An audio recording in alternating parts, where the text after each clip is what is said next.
Hey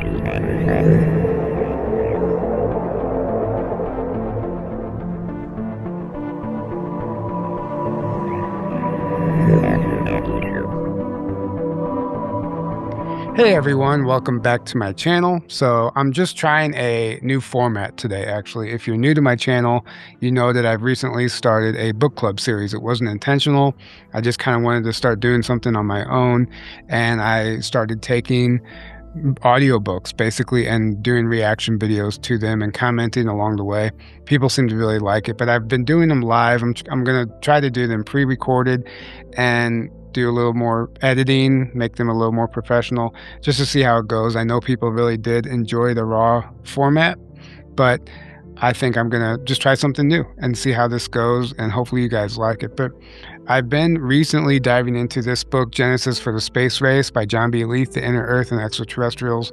I know I said I was going to go back into the Sands of Time material, which I might, but I've been really called to doing a deep dive on the Venusians and their role in our history, in the history of ufology and this planet, and even my personal connection with Venus. There's been a lot coming up personally that I haven't shared yet, and I'm just guided to lean into this. So for today's video, I'm just going to basically cover a UFO crash that happened in 1948, and it was documented. I haven't heard it anywhere else on the internet or any videos, really no one else talking about it, but it is in this book. And obviously it's all controversial information, so take it all with a grain of salt. But I know the Venusians have played a much bigger role in our history in trying to snap humanity out of their hypnosis for a long time. You know, George Van Tassel, he was in communication with the Venusians, who basically gave him the blueprints to build the Integratron, which is in Joshua Tree, which I will be making a trip to very soon. But there's not just that testimony. There's a number of people who have been communicating with Venus or even claimed to be from Venus, and they've been interacting with our presidents, Earth's governments, and just civilians for decades now. So this incident I'm going to cover today is from 1948. It's called the Mantell incident. It is basically entails a UFO sighting over a military base, and the UFOs were, one of them was shot down. One of our planes was shot down, and in response, one of their craft was shot down as well. They were here with peaceful intentions, but you know how the United States military is. Everything's a threat if they don't know what it is. So they treat it as such, and they ended up downing one of these flying saucers that had 3 Venusians on board, and they held them in captivity until they eventually broke free. And we'll let this tell the story, but it's fascinating, and I just kind of wanted to see how this format goes today. So let me know what you guys think. I'm going to go ahead and press play, and then I'll react along the way. Case number 3, the Mantell incident and the live aliens. In UFO annals, one of the most repeated stories is that of Captain Mantell, who was shot down by a UFO over Godnam Field, Kentucky on January 7, 1948. The official version stops there, except to add that his remains were recovered, followed by an appropriate military funeral which ended the episode. But the story of the 25-year-old World War II ace was far from finished by the recovery of his remains. At that point, the real story begins. Just seconds prior to Mantell being shot down by the UFO, he had landed a lucky burst of machine gun fire into a vital section of the alien craft. Simultaneously with Mantell's P-51 fighter plummeting to its hillside crash site, the UFO also fluttered to Earth within 3 miles of the military airfield over which it had been intercepted. The tower at Godman Field had reported initially an object which could not be identified on their radar. Meanwhile, flying a routine flight over the field was a group of Kentucky Air National Guard, of which Captain Thomas J. Mantell, as flight leader, was requested to investigate and, if possible, challenge. On reaching the 8,000-foot level, Captain Mantell radioed to the tower that a bright, circular object was hovering below him. He kept contact with the tower as the object moved 50 feet below his plane and began passing him. Next, the object hove silently alongside Mantell's starboard wing. Inside the 30-foot craft, Mantell saw 3 figures observing him through portholes. The scrutinizing UFO then rose to 30,000 feet, with Captain Mantell unable to close the distance in pursuit. After chasing the UFO in a futile attempt to overtake it, Mantell reported an about turn by the UFO as it turned down on him at a fantastic speed in what seemed a suicide course. At the last moment, Mantell fired a burst at the object. It stopped abruptly in midair, and a collision was barely avoided as the UFO fell toward Earth. Hot in pursuit, Captain Mantell rolled and followed. The tower maintained radar contact and was able to observe the chase. As the UFO descended with the P-51 on its tail, those below saw a blinding flash, as though perhaps a burst of explosive light had struck the P-51. The airplane broke apart and crashed on the side of a mountain about 5 miles from Franklin, Kentucky. The day was cloudy with a slight haze as trucks on the field rolled out after ground crews witnessed the flash of light that had struck the P-51, after which it began to fall earthward in pieces. An Air Force captain and sergeant photographer rushed through the gates towards the falling UFO. As they sped to the site, the photographer, using a zoom lens, also caught the tragic scene of the P-51 breaking apart within sight of the base. Meanwhile, the unidentified flying object skipped and tumbled slowly to Earth, glowing like a ball of fire. So I'm going to pause there just for a second. One of the comments, I wrote an article on this incident and I shared it on social media. And one of the main comments that people struggle with is, if these beams are so advanced, why are we able to shoot them down? What interest do they have in us anyway? Why are they here? How is this even happening, right? We have a misconception. I think it's a common misconception that these extraterrestrials are really that much more advanced than us, than we are. And in some cases, in many cases, they are, but in many cases, they're very similar to us. In fact, if you watch some of the earlier videos I've done on this channel, it gets into how the Venusians claimed that they were originally from Earth. They were Earth inhabitants that were forced off planet, essentially by a reptilian force, a dark force, negative force, and forced off planet, and they took refuge on what we know as Venus. And according to them, it's the only other planet in our solar system that contains it's physically inhabited on the surface, right? There's obviously life in other dimensions, and on all the planets there's some form of life, one way or another. But as far as being very similar to Earth, allegedly we have it all wrong about the atmosphere and the environment on Venus, and it's very habitable, and in fact, it has been colonized generations ago by what we now know as the Venusians. So they have a vested interest in Earth because they're originally from Earth. And they're using technology that's not far beyond what our shadow government has already reverse engineered as well. And once you understand the technology, if you reverse engineer it, you know exactly how to how to disable that technology. And it really can be done with electromagnetic frequencies, right? In EMP, some sort of an electrical disturbance that would distort the plasma field that the ship is creating for itself, and therefore it now is operating in Earth's atmosphere and is a sitting duck, essentially.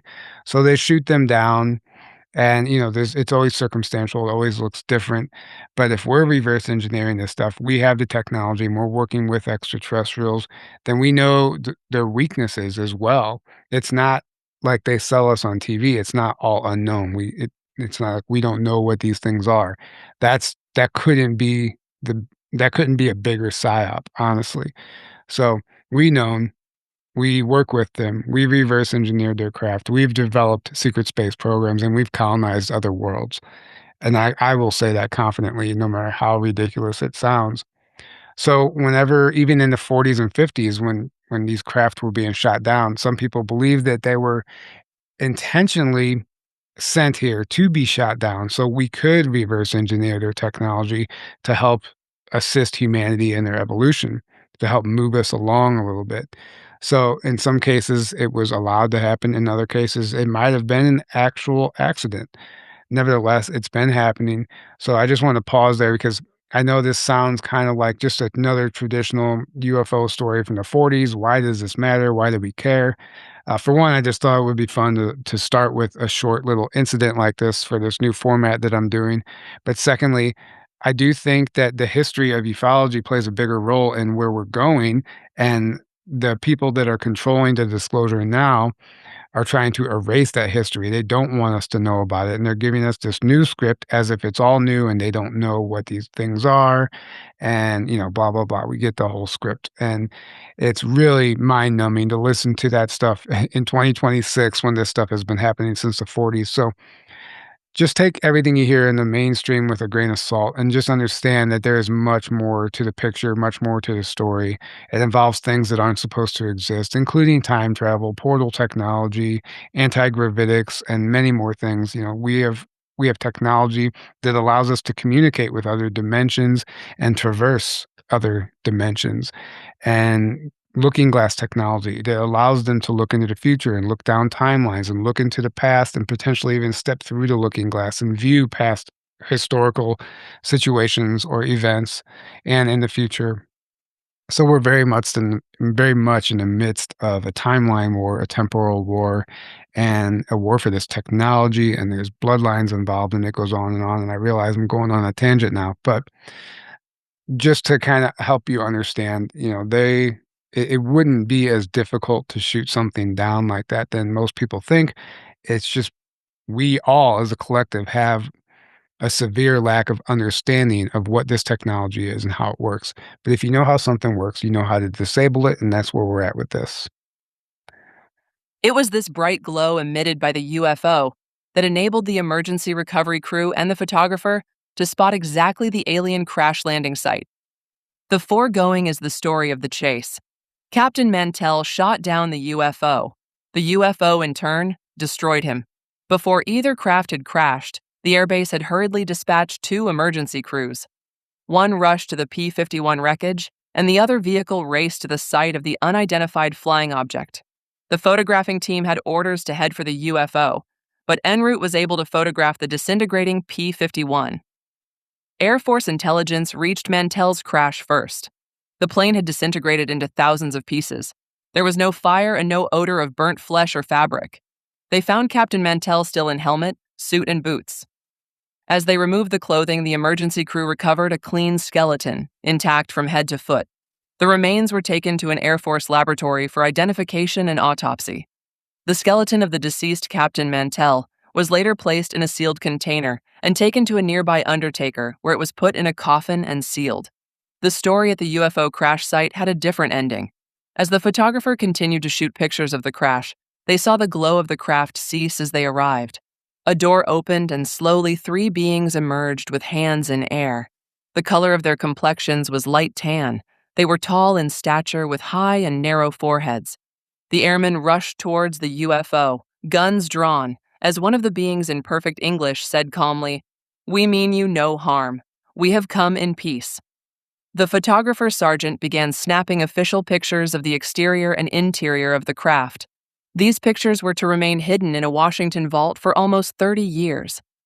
The aliens were hustled back to the base as the confused gate guard was ordered to permit entry of the group without identification of the airmen or aliens. 3 days later, at the administration building, the aliens were still being interrogated by a battery of Air Force intelligence officers from the Pentagon. Their alien story: they came from Venus, the capital planet of this solar empire. They said other alien craft in the air at the time had crews from Pluto, Saturn, Mars, etc. Earth military installations were being scrutinized carefully, they said, with no hostile intentions except to record Earth progress for interplanetary travel and nuclear war, the Earth stigma that had alerted our sister planets to keep up constant surveillance. They said that upon being disabled by the P 51, they instituted no retaliatory action. Rather, their craft was programmed to beam in by radar fix on any adversary who shot first. The human-like beings repeated that they were sorry and had not intended to take the life of an Earthman. The Air Force was undecided just what to do with their unexpected visitors, who in fact had entered American airspace only to observe. So I find this interesting because they're talking about a security system, a defense system installed on this UFO, on their craft, to fire upon anything that fires upon it. It's automatic. So they didn't necessarily mean to shoot our craft down. And obviously, because things like that happen, we would consider them a threat and have to take that seriously. But everything, at the end of the day, everything stems down to a misunderstanding. And if you have a war mentality military, war-minded, ego-driven military, trying to communicate with a peaceful race of extraterrestrials from Venus, and they're not gonna be necessarily willing to listen to their side of the story and trust and believe what they're telling them, because we do know there are accounts of trickster beings that have deceived and tricked our government into some bad treaties and deals in exchange, humans in exchange for technology, and that's where, a lot of the abductions come in and all that. So there is reason to not trust some of these extraterrestrials, but we have to understand moving forward, especially with disclosure, that some of them are very similar to us and probably are our distant cousins, quite literally related, so much so that you wouldn't be able to tell us apart on the street. So I find that interesting, that, there's a lot of misunderstandings, and I don't think that, a military, that has a pilot just shot down by one of these craft, they're not gonna be very understanding at first, and that's probably why they haven't leaned into one of these peace treaties that would have taken us to the next level on this planet technologically and spiritually. But one step at a time, I think we're finally making some progress, but there's not much left in this story, so I'll continue this and then I'll chime in on it afterwards. As base radar scanned the sky, it tracked additional spaceships hovering high above. Therefore, it was deduced that to try the aliens for murder would bring reprisals from above. The three aliens were placed routinely in the guardhouse. It was while they were incarcerated the second night that the problem of earthly law and ethics was solved without earthly help. During the night, the military policeman in charge of detention left his guard duty and ran to the officer in charge. "They're gone," he shouted. "The prisoners are gone." Quick examination by security revealed the cell door was locked, the barred windows still intact, and no escape holes had been cut into the walls. Less than an hour later, the answer came. Without human action, a message began to appear on the station's telex. Simultaneously in the tower and communications room, the same message was audible. In effect, it said, "We are a companion craft of the one shot down. We regret having killed your airmen. The act was not intentional. In future, please instruct your pilots not to fire on our ships to prevent further loss of human life. Our spacemen kept in your prison were just rescued by a means totally unknown to you. At another time, after friendship is established between us, we will tell you how the secret escape was made. We are in your space to observe. We mean you no harm. Again, please forgive us for the unavoidable killing of your pilot. We are truly sorry."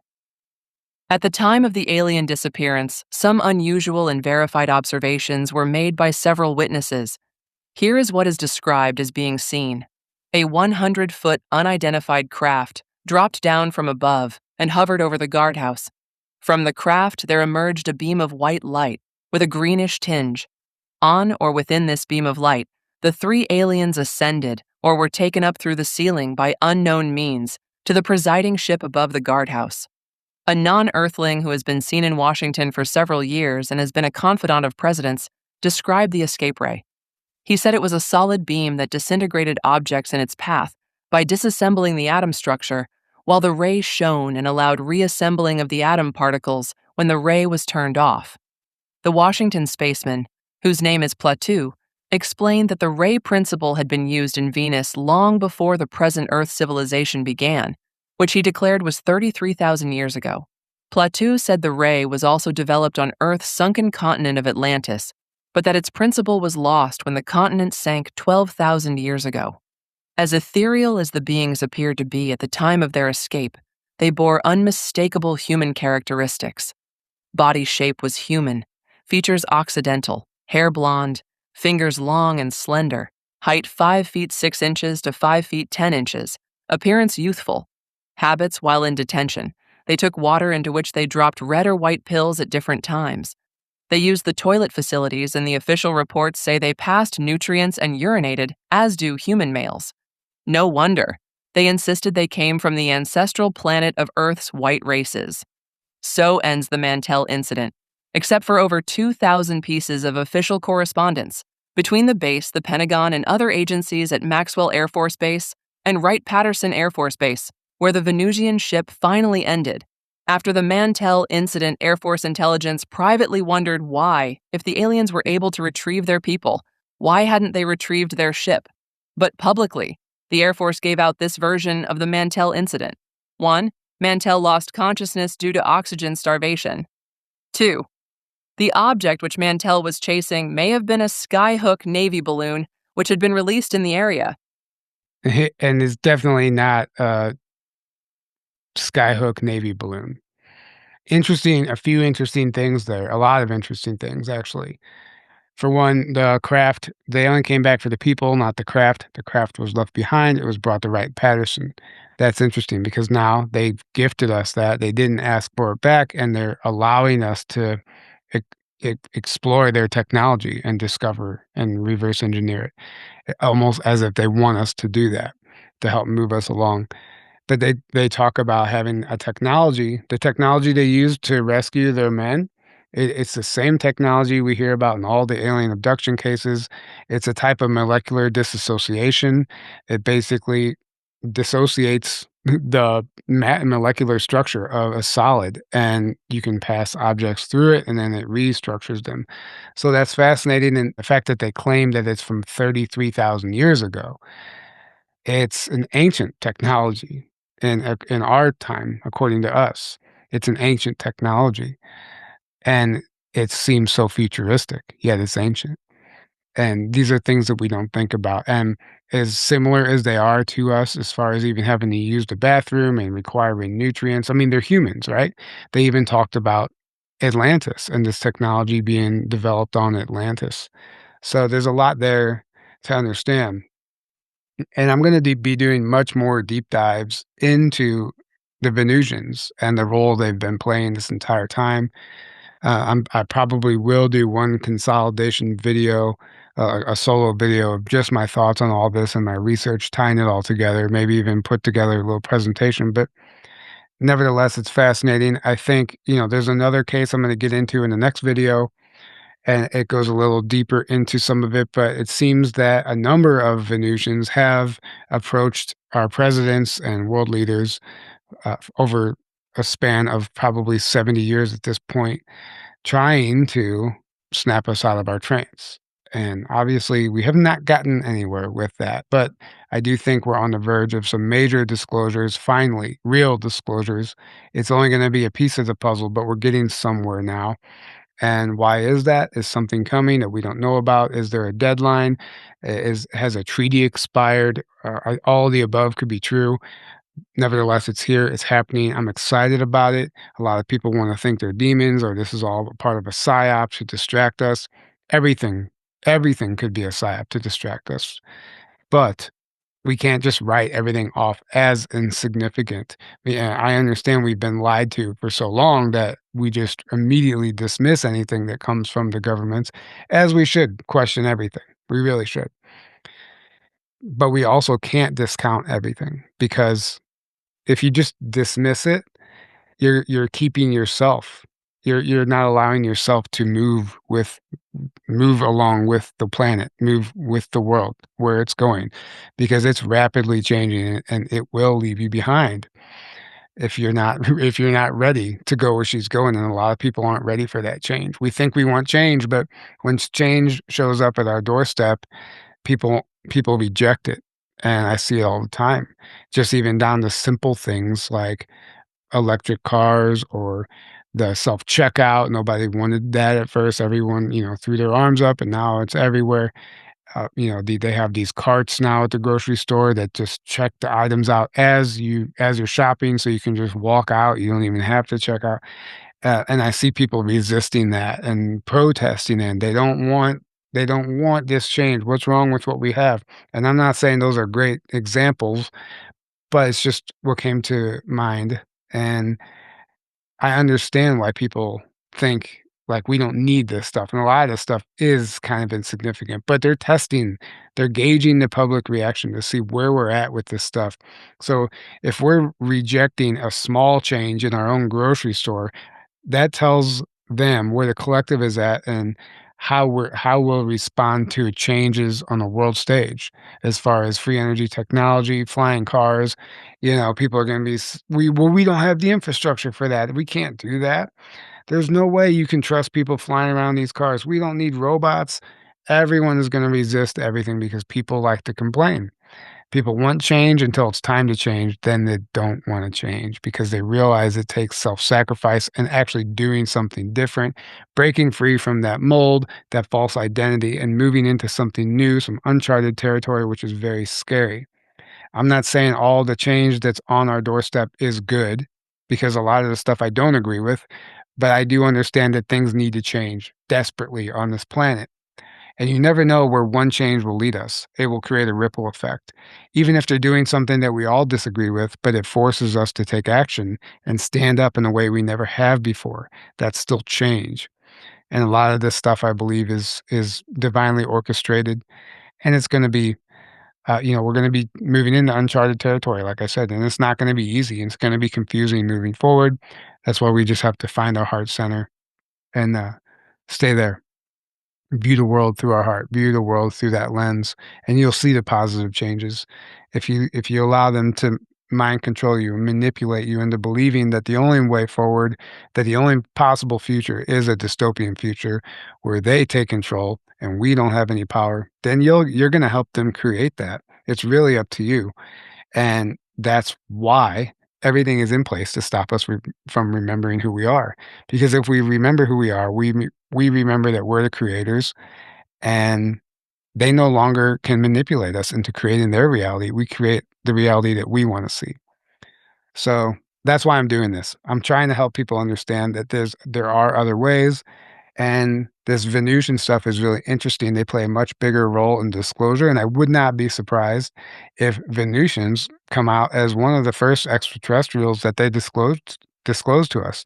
We understand, we were given the four: the reptilians, the mantids, the greys, or the insectoids, the greys, and the Nordics. Well, the Nordics look exactly like us, like a Swedish person, as they've said.